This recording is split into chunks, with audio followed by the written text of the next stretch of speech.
Volkswagen announced that it plans to establish a research hub at its transparent factory in Dresden, Germany. The company noted that this realignment will phase out vehicle production at the site by the end of the year, marking the automaker's first plant closure in Germany, according to the New York Times. Transparent Factory Dresden, famous for its glass walls, opened in 2001 and began producing Volkswagen's ID.3 electric vehicles in 2021.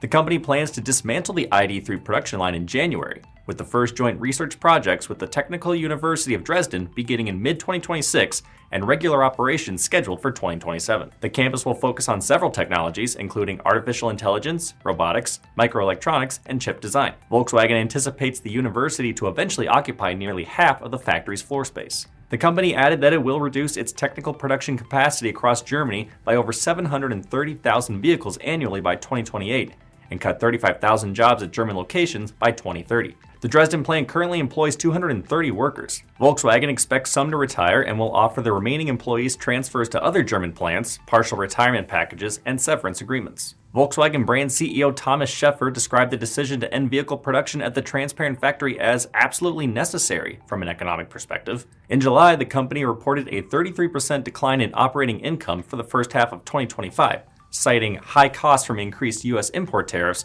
totaling approximately $1.5 billion. The automaker also recently dipped into its chip reserve stockpiles amid a power struggle over semiconductor supplier Nexperia, a Netherlands-based company owned by China's Wingtech Technology. I'm Nolan Baustein. This is Manufacturing Now.